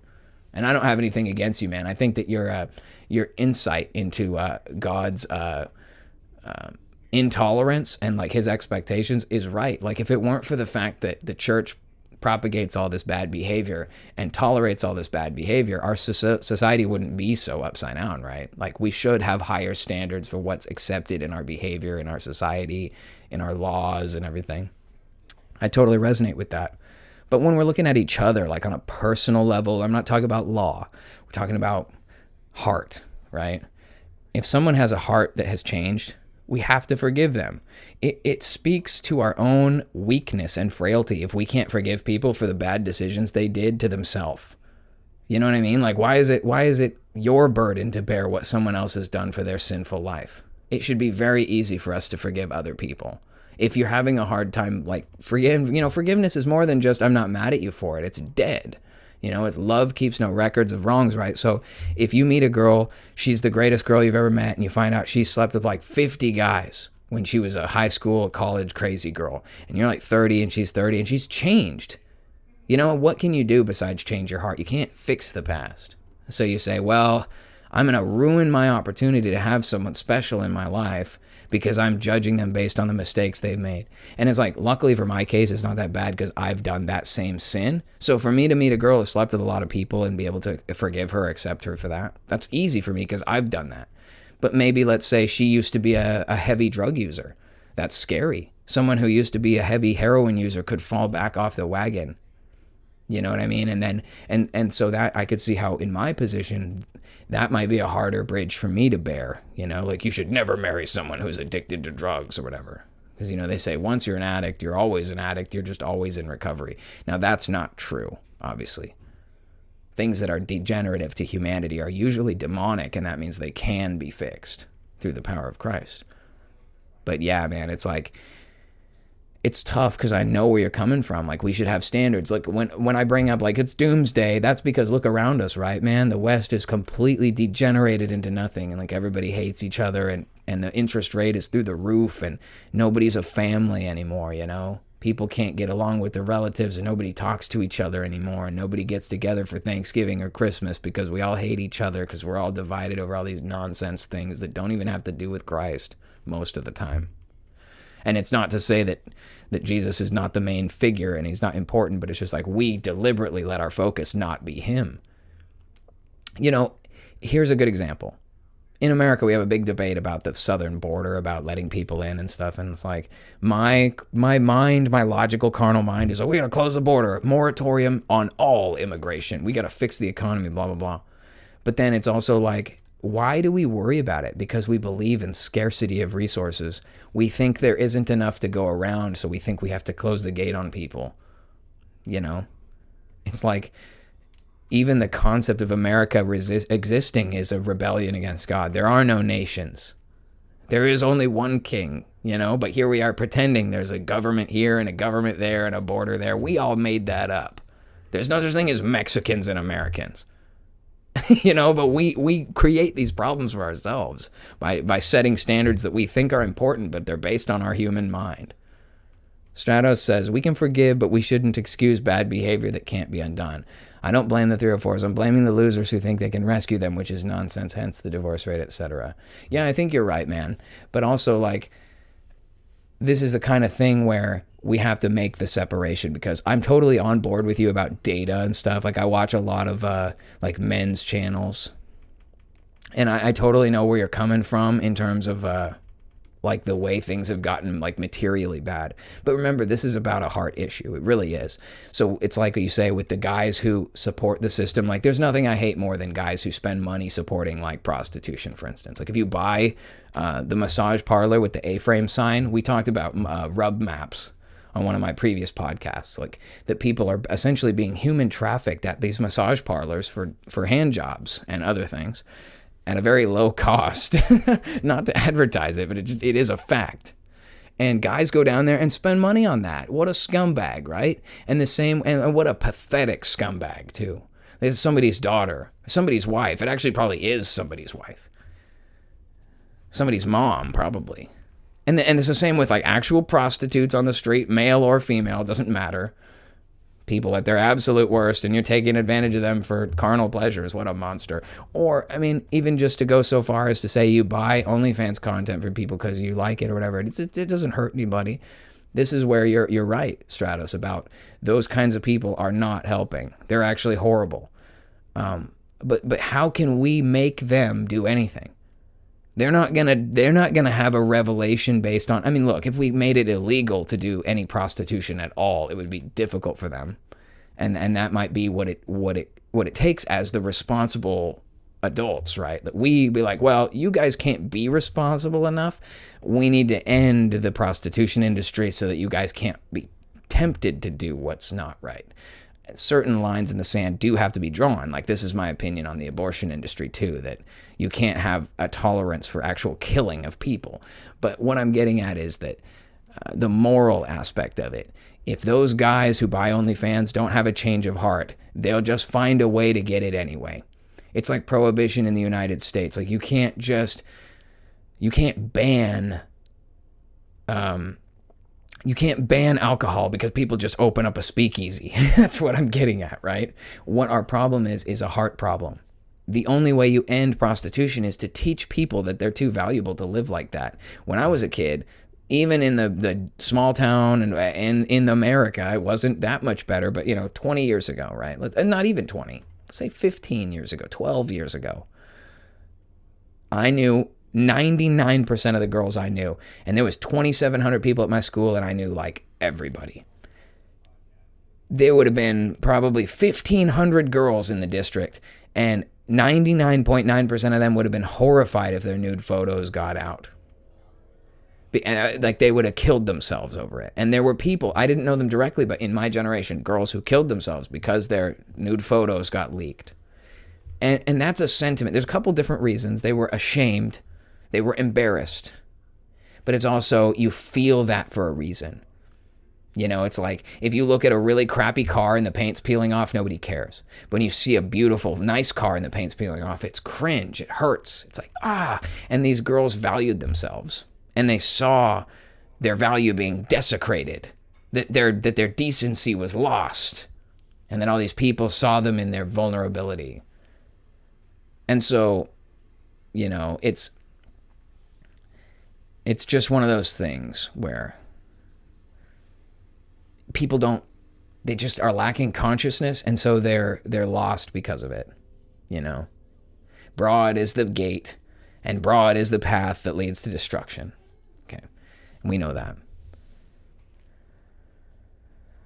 Kim Charles says that sex work is the oldest profession on earth.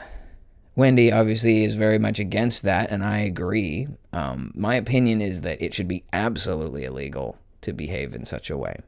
And I know someone made a really good argument, and I heard this the other day, and it made me think. This is why we have to be honest with ourselves.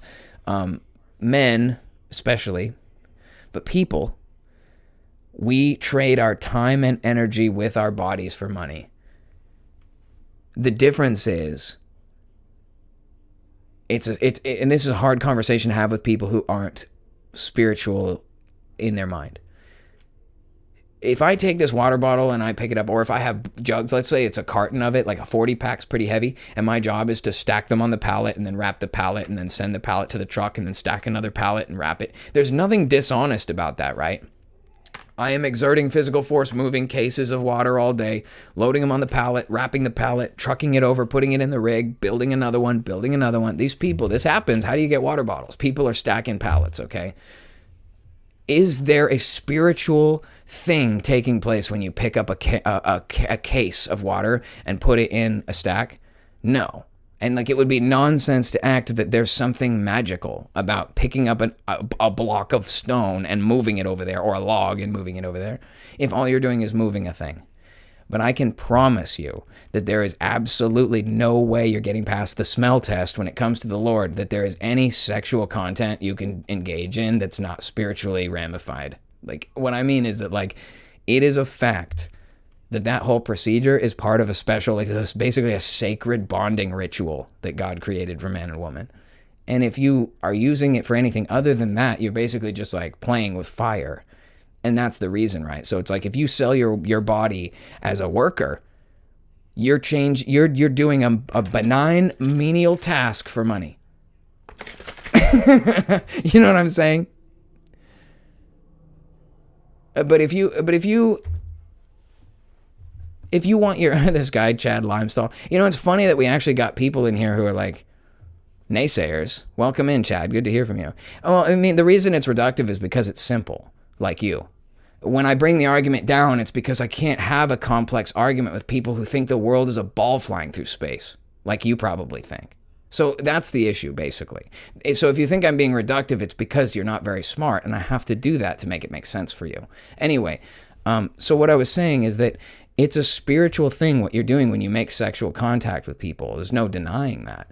And so that's the difference, right? That's the reason why sex work is not work. It's depravity. You're taking a ritual that's important and spiritually sacred, and you're turning it into an exchange. When Jesus walked into the temple and he saw these merchants in there using the temple as a marketplace, he got physically violent with them and whipped the shit out of them and threw them out and took their money and gave it to everybody else. He communistically redistributed their wealth. So I'm just saying that if we want to talk about what actually matters, because I'm not here to debate with people about it. If you don't believe in Jesus, you're fucked. Okay? And I can't fix that. The only people who come to the Father are the people who are called by him. Forgive me for my French, but I'm just trying to be honest and speak the true language with you people. If we're not on the same page spiritually, then we can't have debates about what's real in the world. And I'm not here to try to convince you of anything. Like, if you don't believe in Jesus, you have to go find a different channel. Go argue with MGTOW people about it. Because, this is a different channel than that. And I'm sorry, I did get a little irritated here, but I'm mostly irritated just because for the same reason Jesus is angry. I see people who are consciously or subconsciously, unconsciously, ruining their lives, man. And I could tell you that because it took a long time for me to heal from all the bad shit that I did too. And there's nothing wrong with admitting that you've made mistakes and done the wrong thing. It's, and people will say, well, I don't think it's wrong. I'll screw whoever I want. And it's like, okay, see what that gets you in life, I can't tell you how to live your life. And I don't really want to, I really can't stand evangelists and the street preachers and stuff. It's like, that's not how you're going to reach people. But the reality is that we do have a doomsday of a world. It is a degenerating society. So it's understandable that people are mad and they want solutions. I say it all the time. If I was king, I'd fix the whole world in a year. That's a bold statement to say, but I know it because it's like I said, the problems are not complicated. We just have an overcomplicated dichotomy created so we never get to the solutions, which are simple. Everything that's going on here, it's like, why? Here's a good example. What upright society in history can say that they had any of the problems that we had and survived? I was talking about this earlier, the fall of Rome, right? No one can point to the day Rome fell, but they can point to all the reasons why Rome fell. And that's just only considering what's actually written in secular history. Whether or not the fall of Rome and everything regarding that is fake is a talk for another time. That's its own special unpacking. But the point is that we have different worldviews at work here, different plots taking place. And when you have a degenerating society like this, you have people who see, there's two kinds of people who see it, right? There are people who are oblivious, but of the people who recognize it, you have people who recognize it and they have a spiritual perspective about what's going on, and then there's people who have a worldly perspective, and you can't do both. Can't have your feet in both kingdoms. My mind is, like I said, about the border issue. Shut the border, amnesty on all, or whatever, moratorium, all immigration for 10 years until we see a certain percentile change in the average lifestyle of the domestic, naturally born citizens here. And that would be the carnal way to do it. But it's like I said, if we don't give room for the spiritual, we'll never come to the understanding that it's a lie that we have scarcity of resource. Why are we fighting between us and Mexico, or us and this other country, or Russia and the United States, or China, or why are we fighting with any of these people? Because we believe nonsense about the world. Satanic nonsense delusions about who we are and where we live. You know what I'm saying? If you think you live on a ball flying through space and there's only so much dinosaur juice in the ground, you're going to fight each other for the dino juice. It's nonsense. There is more resource here. If you know that the moon is a map, we're living on a little like a crap island in the corner, and there's like a mega continent over here. How much dino juice do you think there is over there? You know? So, I don't know. Obviously, we must have stirred something up, because how do you get randos in the chat that you've never seen before? You know what I mean? And I'm not talking about you guys, like welcome in Stratos and Kim. I don't think I've ever seen you guys before. But whoever that Chad guy was, like, he came in and attacked. It's funny because that means that YouTube is actually like showing this video on the feed for people, and that's new for me. It's definitely new. A's and eights legalize weed and mushrooms. I live in a state where I think both of them are. Maybe not mushrooms, but weed is definitely legal here. The car that runs on water is a good one. Yeah, dude. Well, I believe that. I think that's a true. Yeah, YouTube sent you. Yeah, I think that that's a real thing. It's just, you know, what are you going to do? Like, you can't, I think there's even law on the books that if you try to bring out any kind of technology that poses any kind of like a threat to the infrastructure of the energy infrastructure, you'll be like charged. Maybe Chad is a bot. Shay, is that Shay? Shay Nerual? Shay? Che? It's a cool name. I think it's Shay. Shay?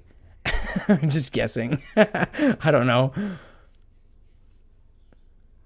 I troll. I mean, I frequent a lot of streams like this. Well, it's good to have you here, Kim. You know, it's a small channel, and usually we're kind of, I hate to say it, but we are kind of an echo chamber. But it's not a bad thing. It's kind of like, I guess you could say, a safe space. I don't know. It's not.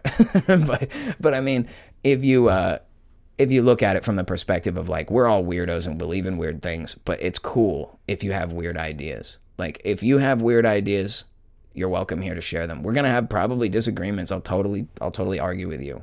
But it's like, I'm only if it's fruitful, you know, like we can be friends. I have friends who are totally starkly opposed to my worldview. Like, we're like not really friends, but we care too much about each other. We respect each other too much to not be friends over the most important worldview divisions ever, right?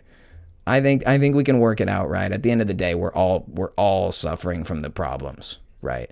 Kim's right. You can learn from naysayers. A's and 8 says gotta pay the troll toll. Well, like it's only a matter of time, right? Like, you gotta have some people come in and talk shit so that way you can kind of like test what you believe in. You know, everybody tries to hide. I'm not saying I'm the big debate guy. I'm kind of like a screwball in the group. For those of you guys who are new here, like I'm kind of like, I'm not the channel. I'm like one of the dudes that just hangs out in the chats with other people. I just have my own channel too. So, like, I'm not the head of anything. I do Sunday service. That's kind of my thing. I'm kind of like a preacher, I guess. But that's my Sunday morning gig. So other than that, main character podcast is really just for fun. Like, it's kind of meant to be a troll in and of itself, because it's like, dude, everybody thinks they're so important that they have to have a podcast. So I guess I got to have one too, you know? Stephen Morris says, I made a couple HHO generators. Frequency is the key to make it efficient. Kim Charles says, you have to marshal your stance. I agree. You have to be able to justify what you believe. Otherwise, what's the point? Right? Like, why? And I'm like, I'm ready to talk about this stuff, because in my life, I've had many, I don't know, changes in what it is that I believed. I've been willing to grow and learn. And sometimes you find out you're wrong. You got to just learn the hard way from time to time. That's part of how it works. Yeah, it deepens your grasp. I agree with you, Kim. I know that there are some issues, like I can tell Wendy. I know how Wendy is. Wendy is a rock, and I love her for that.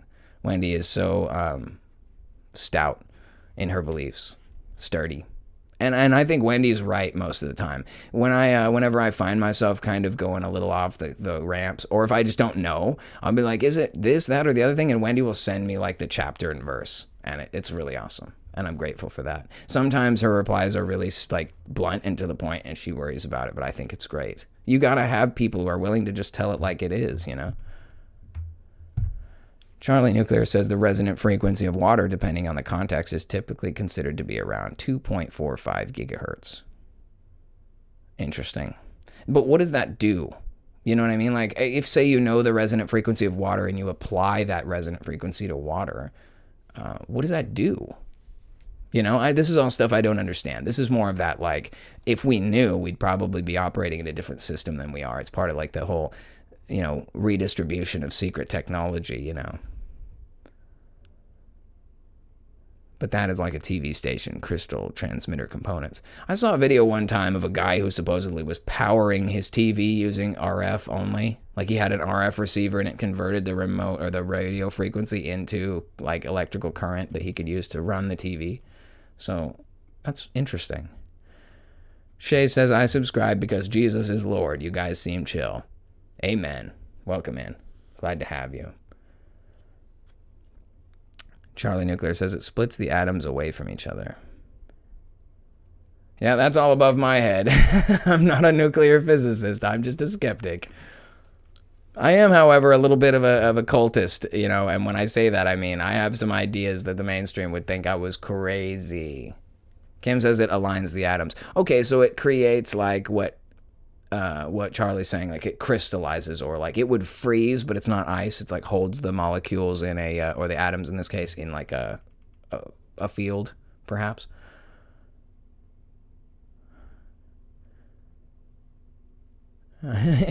Is that the AI answer?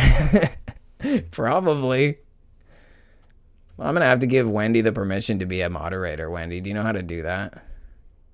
Would you be willing to moderate? You don't have to do it now, obviously, but like when you're here, if you're interested. I'll figure out how to do it. Put user in timeout. What if I put you in timeout, Wendy? That'd be terrible. Yeah, she's like, I'm not chill, I'm the mean one. Well, you know. Somebody's got to be the mean one. Adrian's like, I'm not chill, I'm obnoxious. Okay, well, when I say chill, I don't necessarily mean attitude. I just mean, like, or behavior. I mean attitude is really what I mean. Like, you're chill in nature, but you can still be, like, crazy and still be chill about it, you know? Jesse's like, I'm chill, Shay. I'm the one sitting at the back quietly. Wait, click my name and make me blue. It said I can, oh! Dan. Can manage blocked words and change chat modes in live, and also has capabilities. Yeah, we're giving you a managing moderator. What does that give you? Nice. Wendy has now got unlimited power. Wendy's a great mod. Everywhere Wendy goes, she has a blue wrench. I just got one on Paul's channel, so now I have moderator status on Paul's chats too, which is really cool. I have yet to actually do a real shift. Like, I showed up one time and was really bad at it. And people were, like, asking me stuff and I didn't answer them. Because I wasn't thinking about it. I'm learning. Wendy says we are serious on Sundays. I think Sundays we're very serious. Like, this is the weirdest and, like, most discombobulated live stream / podcast that you could probably find, because it's really unscripted and I have major ADD, like probably clinical ADD. Like, I'll be talking about something, see something, and be like, what? Like a rat brain, and immediately change subjects to something else. Zigzag, are y'all ready for 2025? Let's go. I'm ready for the end of the world. I'm ready for Doomsday.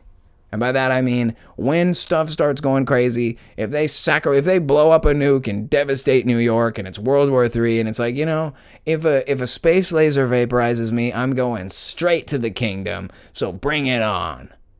You know, I have this line in one of my new songs coming out, and it says, oh, let me think about it.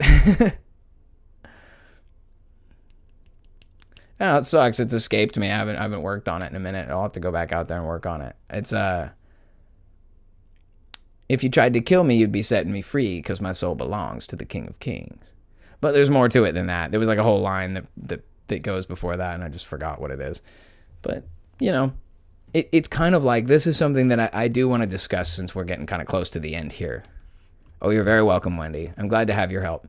If we get more crazy trolls as we go, like, I imagine that every time we go, it's just going to get a little bit more exponential. And since YouTube now thinks I'm good to approve for a partner, like, I haven't applied, but it keeps giving me a notification, apply for partner status. So they're trying to incentivize. So that's why I think how we end up with, because this is the first time I've ever streamed and had people find the stream who weren't already a sub.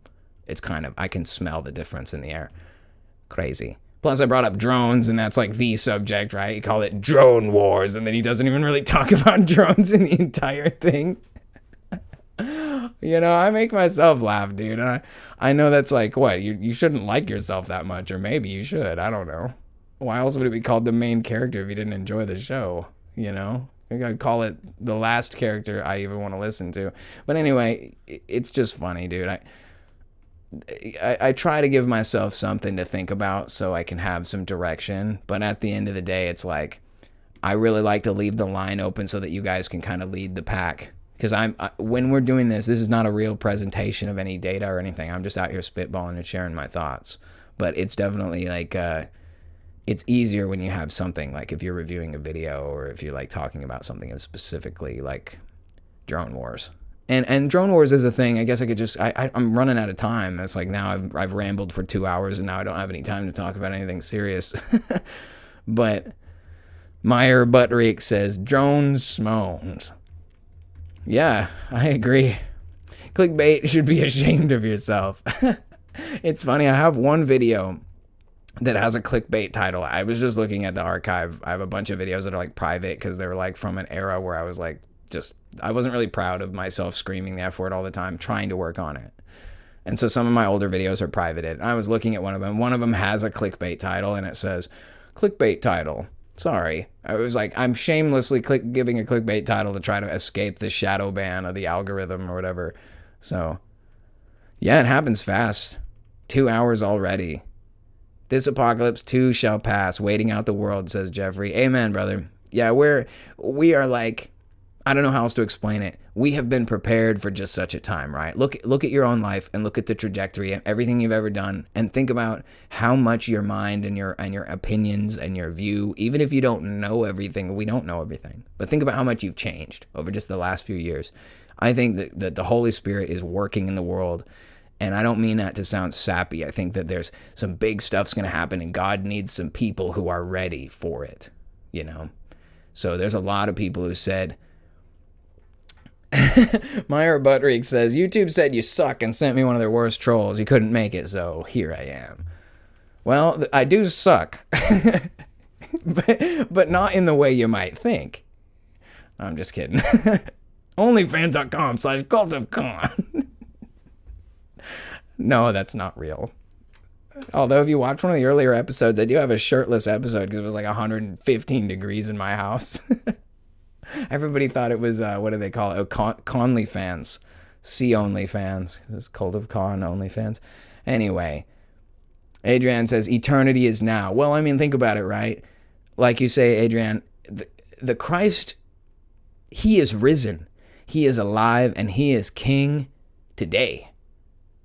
Yesterday, today, and forever. His character's never changed. So even though we're going through this weird season, I can't help but be kind of excited about it. My attitude is changing.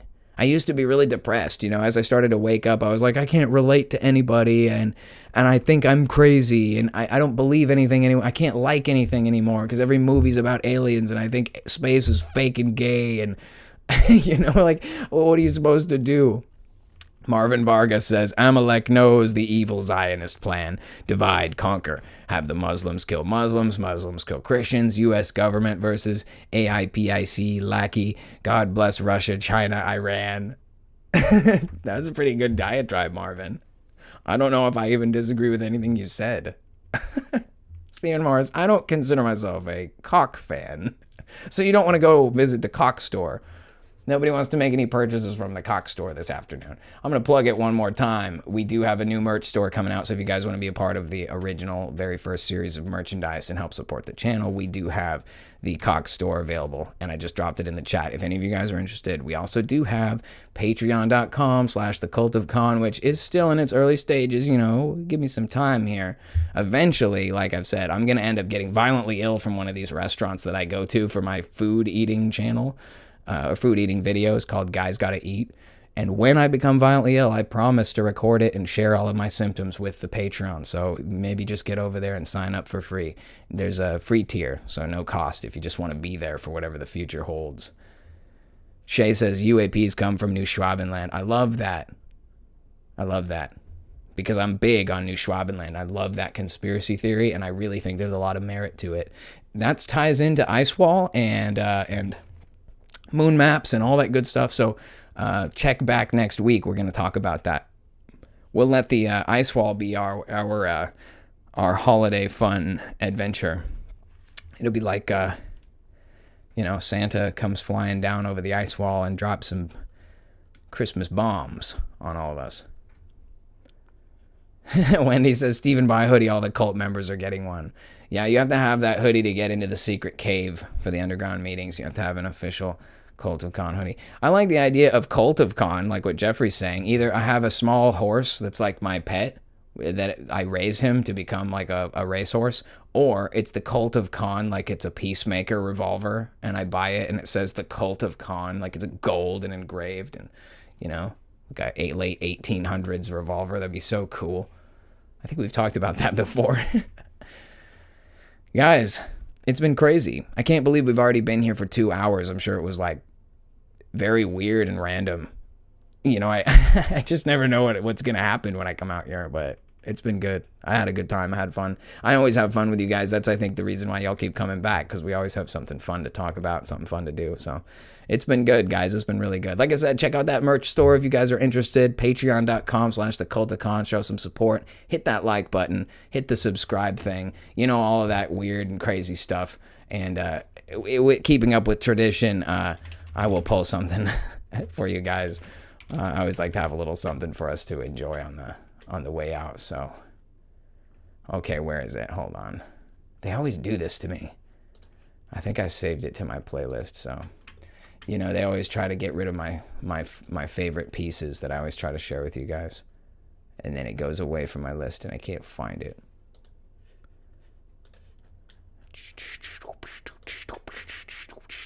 Okay.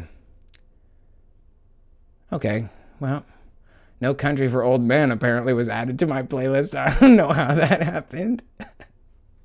It's a free. Rated R for free. It just added it. Okay, you guys got to see this. It's so funny. I can't do anything about it.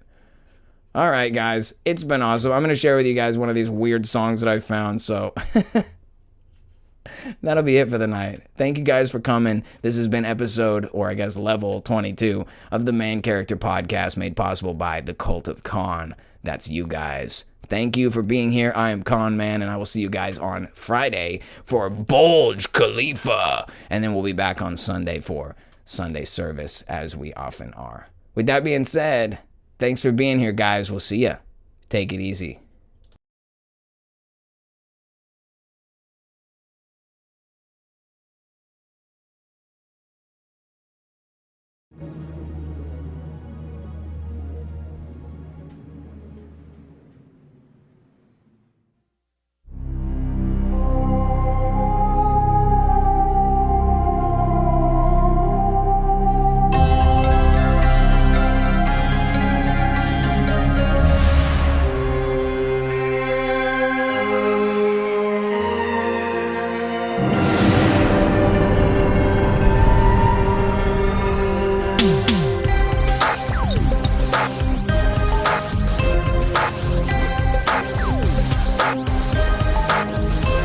The hunger is never ending.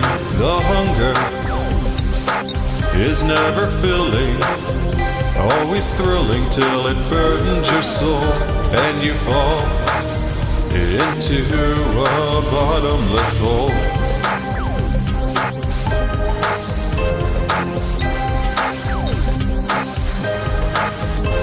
The hunger is never ending. The hunger is never filling. Always thrilling till it burdens you up and you play, but you pay the toll. And you look into the eyes of the wolf, black and cold, red and old. And you look into the eyes of the beast, and too late you beg for relief, and the all-consuming hunger devours and leaves you It's so bad. There is a fall, a beginning and end.